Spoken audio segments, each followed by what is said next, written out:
We're going to go through Psalm 103 this morning.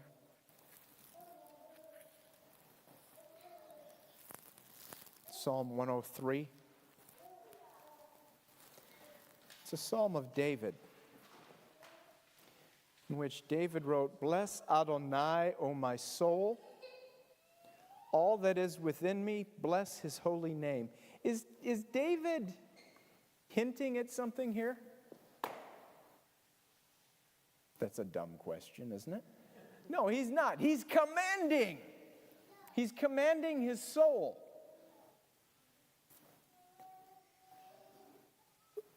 Listen, if you wake up in the morning and you feel much more akin to a roadkill possum or a roadkill skunk than to King David,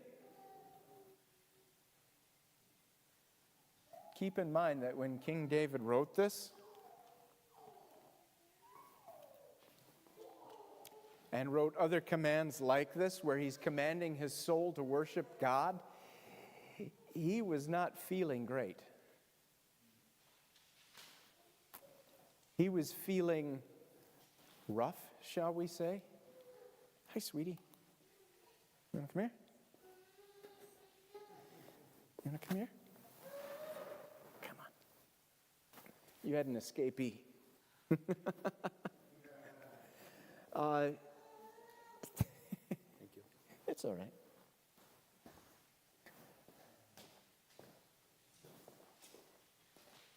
No. When our bodies are not functioning right, when our minds are overloaded or overwhelmed, when we are stuck in fight or flight mode, and we're just trying not to be a cause for people around us to get a bad attitude, that's when we need to look at ourselves and command our souls to bless Adonai. That's when we command our souls to bless Adonai, and all that is within me, every last aspect that is within me, whether it's functioning or not. Okay? How many of us are what they'd call hypo-functioning? In other words, you're not functioning at maximum capacity. We taught the kids a word in the springtime, the word deficient. Do you remember that? It means there just ain't enough. If we are deficient, if we are hypo-functioning, then we take every last bit that is somewhat functioning, and we command it, and we bless his holy name with it.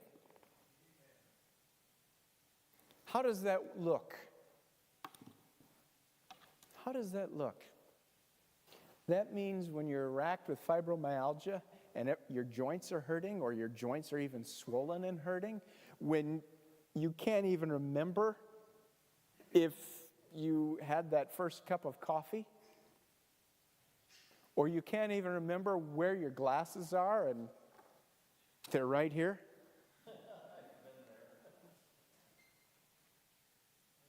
When you're completely overwhelmed, how does it look to bless his holy name? It looks like this. Your eyes open and you say, "God, thank you that you had mercy on me to give me one more day." It looks like this. You get up and you start praising his name. You get up and you open his Bible and you start reading what he has written. It looks like this. When you get dressed, you put the seat on. Why? Because it's commanded. Numbers 10. When you get up and you go along the way, what are you doing? You're teaching your children.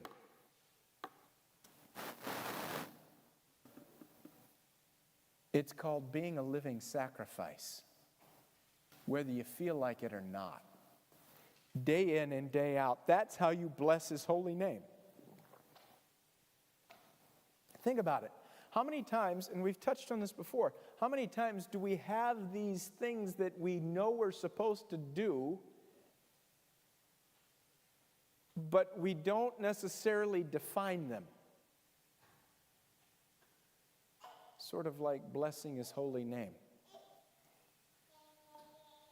And then we wonder why our next generation gets so confused.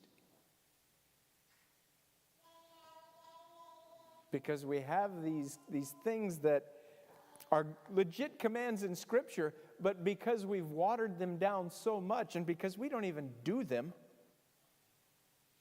they've become cliche.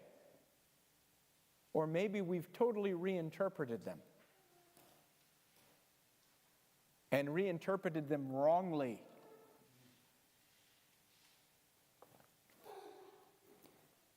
We've got to remind each other the definitions of these things.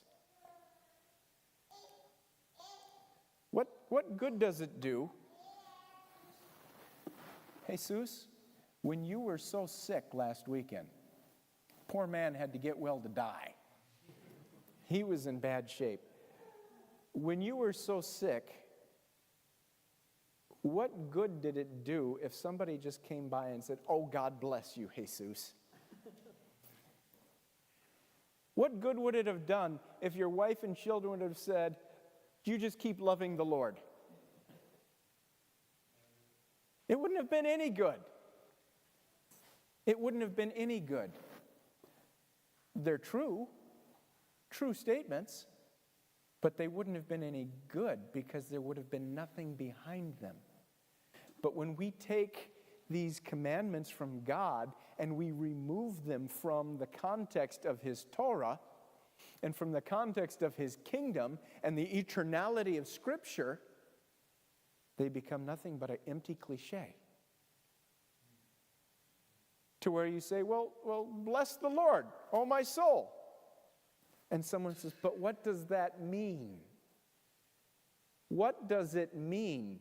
Blessing the Lord, oh my soul. Blessing His holy name means being obedient to His commandments day in and day out, and morning, noon, and night, hour by hour, taking every thought captive when your brain starts to go in places it shouldn't go, bringing it back.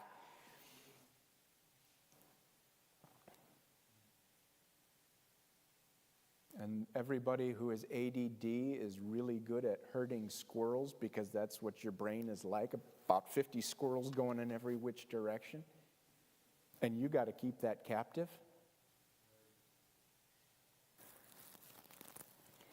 Bless Adonai, O my soul. And here's this. Not only are we to bless His holy name, but then He says, and forget not all His benefits. Think about that. This is the Holy One.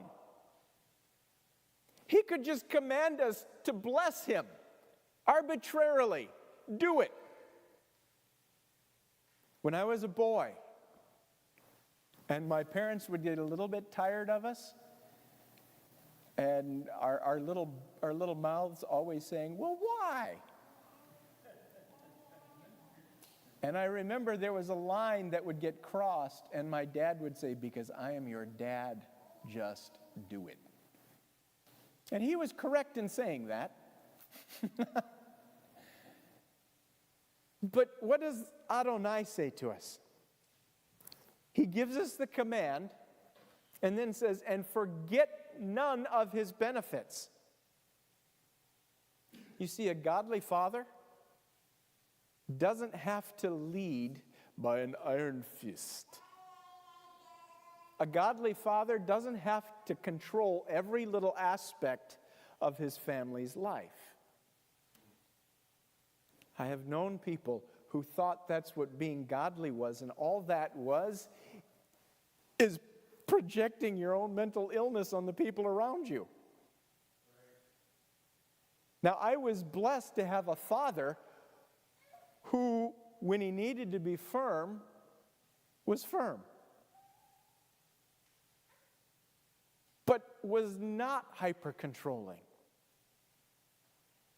And he gave me a great picture of what my Heavenly Father is like. Not everyone got to enjoy that.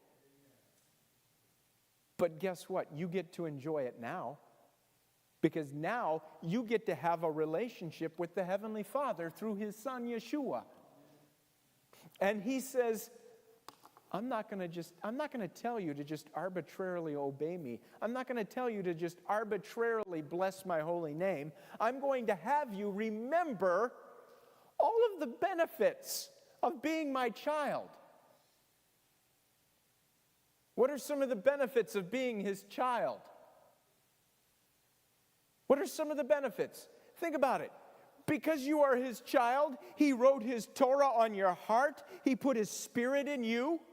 And now you can have victory over this garbage. You can, in fact, take every thought captive. When you realize that you've gone off the rails and you've spent the last couple weeks in total rebellion to Him, you can now return and come into His presence after He washes you. What about those benefits?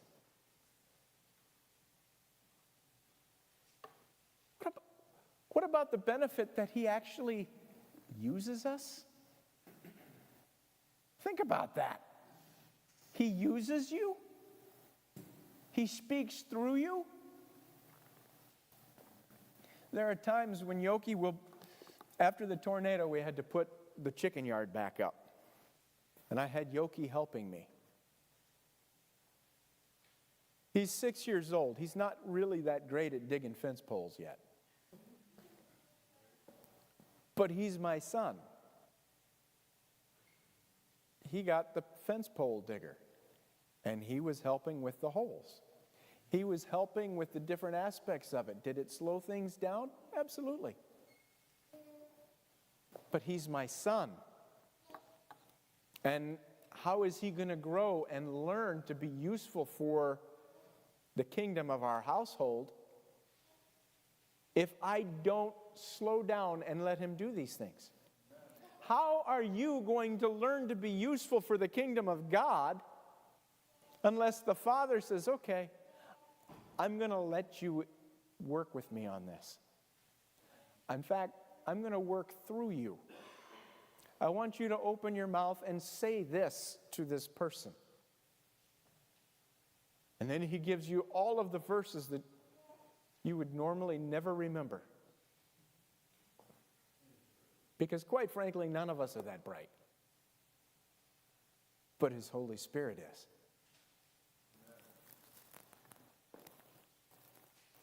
Forget not all of his benefits. What are these benefits? He forgives all your iniquity. Hello? He forgives your iniquity. Hallelujah. Hallelujah. He heals all your diseases. Hallelujah. He heals all your diseases. In fact, one of the names he gave us to identify himself to us was Adonai Rapha, our healer. He redeems you from the pit. Think about it. Think about where you were, where your life was. You know, I have never met someone who, before they came to Messiah, thought their life was at the pinnacle. You will meet people, and they might have everything going on good, right? They might have wealth, power, influence. They might have all of this going for them. But at the end of the day, their insides are rotten. And there's a cancer inside of them, and they know they're dead.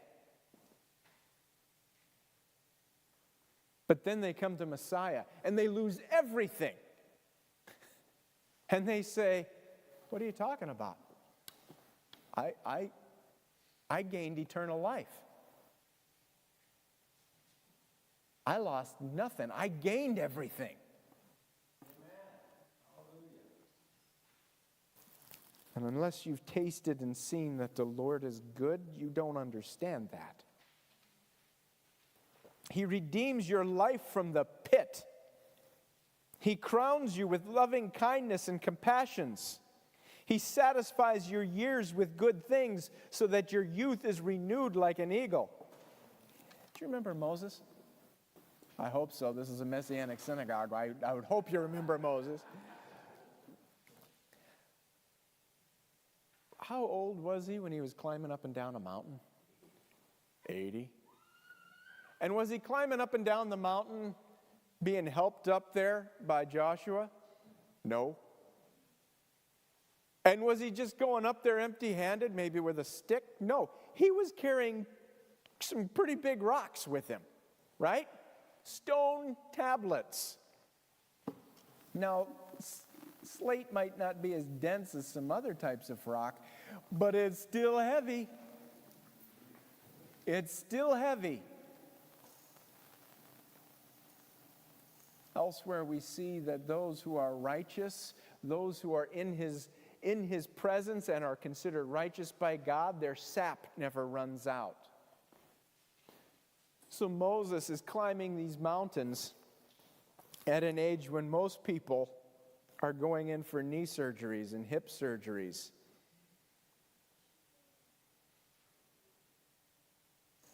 No, he satisfies your years with good things so that your youth is renewed like an eagle. Adonai executes justice. Who's longing for justice? We won't see it this side of Messiah's return. We need to fight for it. We need to stand up for it, but we won't see it. Why do we need to fight for it and stand up for it? It sounds like a losing battle. It is.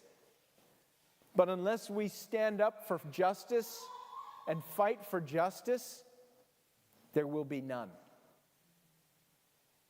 And unless there is some sort of friction and resistance, everything just slides off into the abyss. And nobody pays any attention. And they go about marrying and getting married. They go about doing their things. Kind of like the days of Noah is, right? Didn't Messiah say at the end it would be as in the days of Noah? Everyone doing what was right in their own eyes. Everybody just going about their regular day-to-day lives and the reality of the living God meaning nothing to them.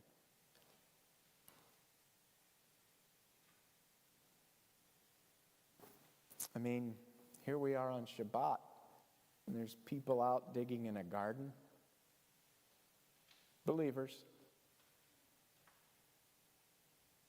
Grieves me. People doing what is right in their own eyes. Well, it's not just my eyes, it's my traditions. It's our traditions. Listen, when your traditions contradict what's written in here, throw the traditions out. When your denominational traditions contradict what is written, throw them out. And consequently, if you have to do a bunch of theological gymnastics to make them work, they contradict the Word of God. Because the Word of God doesn't need gymnastics. The Word of God is a firm foundation. It's not some sort of squiggly, flexible thing. The Word of God is the rock.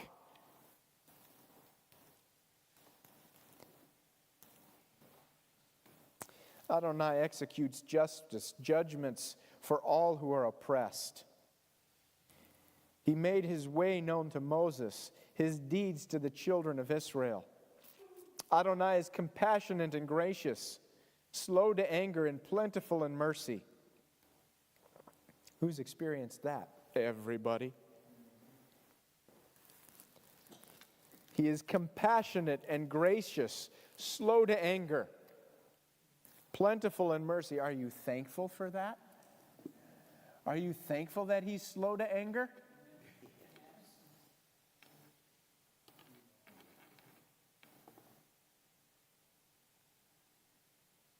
I'm constantly reminded by the Lord how slow to anger with me he is. And then reminded, Mo, I want you to be slow to anger. Then he reminds me of the command, be quick to listen, slow to speak, and what? Slow to anger, right?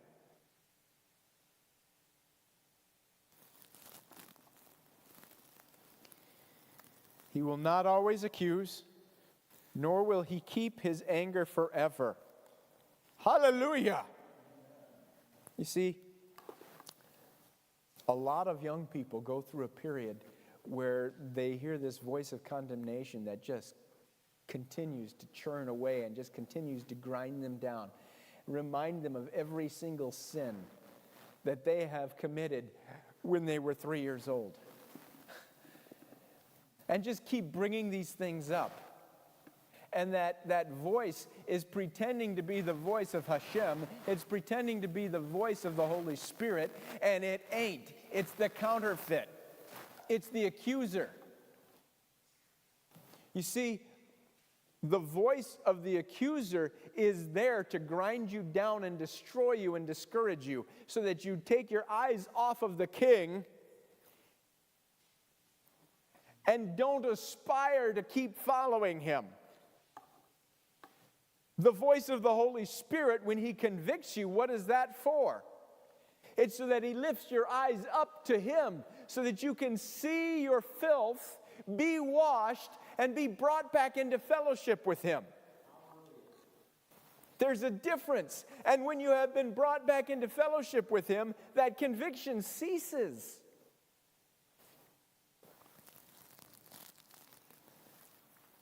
There's an end to his accusations. There's an end to his conviction. He will not keep his anger forever. He has not treated us according to our sins. Hello? Does that ring a bell to anybody? He has not treated you according to your sins. Not one of us. He hasn't even treated them out there according to their sins. They woke up and they have another day of breath in their lungs. He has not repaid us according to our iniquities. And he is not slow, like many have said. What we interpret as slowness of God is actually his mercy and his grace, giving us another day so that we would repent. For as high as the heavens are above the earth, so great is his mercy for those who fear him. What does that word fear mean? Does that just mean reverential awe, as so many have claimed? Well, it's in Strong's. Well, whoop-de-doo. There's a lot of things in Strong's. But that is, well, scholarly prejudice, I think you could call it that.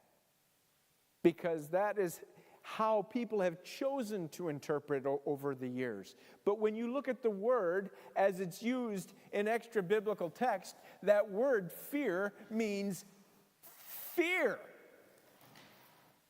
Well, how does that work? Because perfect love casts out fear. Yes, perfect love does cast out fear. But until you know perfect love, you can't know perfect love until you've known fear. Because fear of the Lord is the beginning of wisdom. And wisdom leads us to salvation.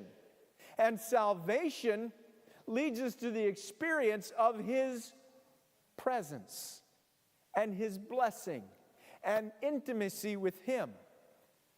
At which point, that fear takes on new depths. It's not that it's completely done away with, but now it has new depths.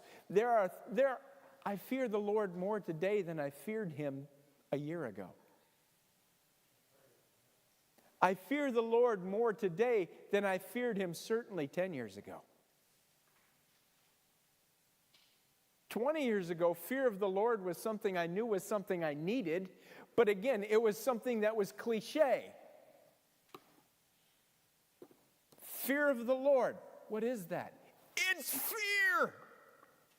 But yet we always teach it as awe, reverential awe. No. Isaiah did not have reverential awe when he said, I saw the Lord high and lifted up, and the train of his robe filled the temple. Isaiah did not have reverential fear. What did he do? He fell on his face, screaming out, woe is me, I'm a man of unclean lips, for I am what? Doomed. Does that sound like a good Presbyterian showing awe and reverence? No, it sounds like someone in a panic to me. Someone in a panic because they've seen their sin.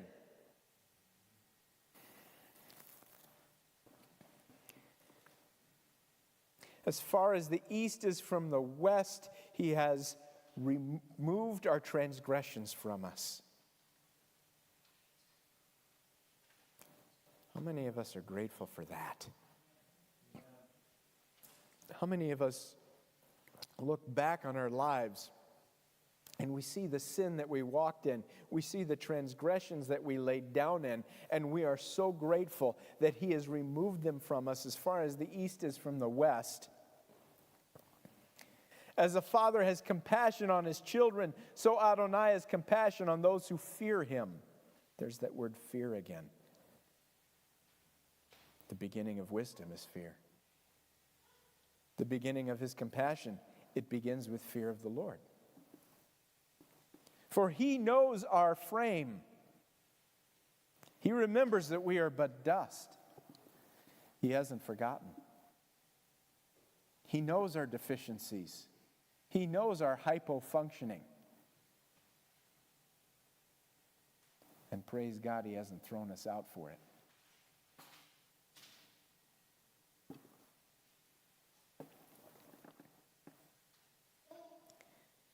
As for man, his days are like grass. He flourishes like a flower over the field. But when the wind blows over it, it is gone, and its place is no longer known. Someone dies, you might be remembered for a generation, maybe 2 generations. But that's about it. Maybe you're fortunate enough to have a Wikipedia entry. Ooh. And people can then Google your name. No. When the wind blows over that flower, it is what?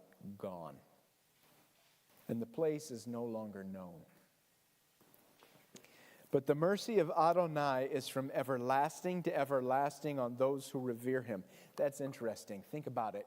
From everlasting to everlasting. Eternity past to eternity future. Are we beings that exist from eternity past to eternity future? No. We begin to exist at conception and going into eternity future.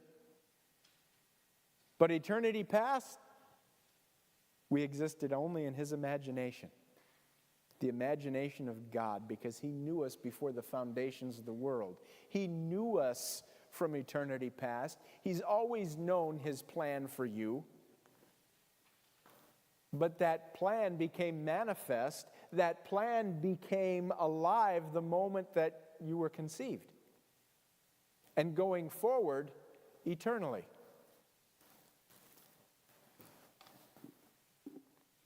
But prior to conception, you existed in his imagination. And even in his imagination, he showed compassion and mercy on you. Whoa.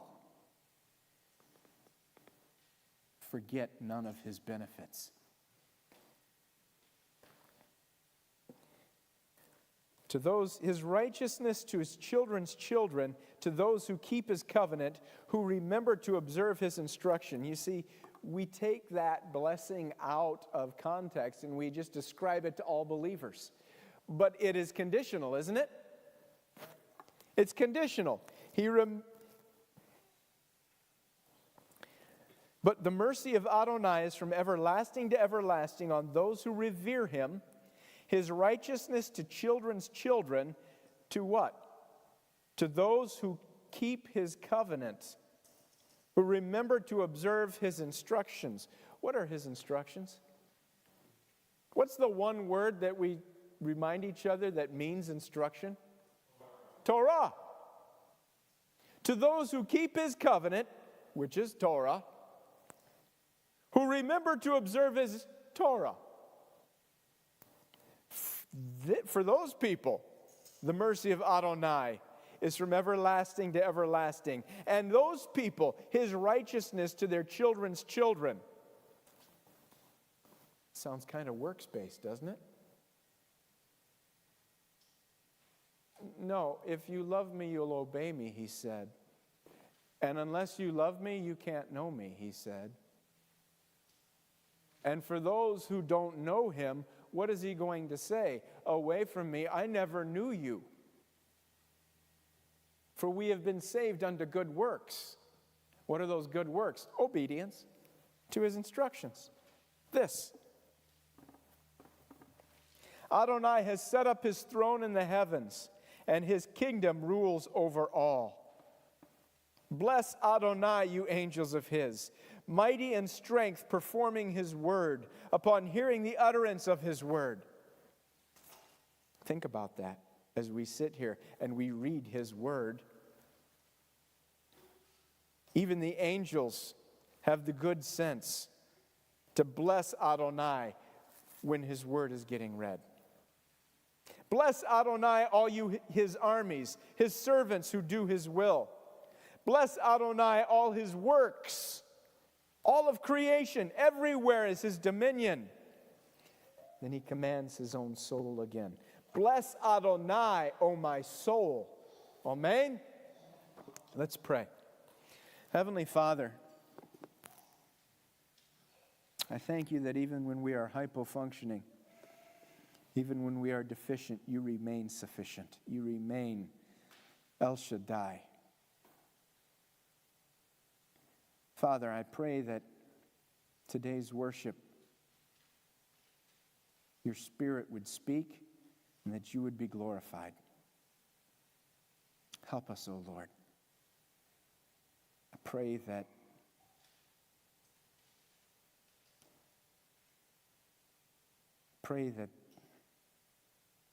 the overwhelmed would be calmed, the hurting would be relieved,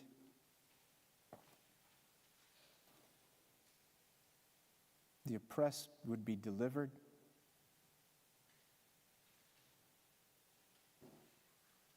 the panicked would receive peace,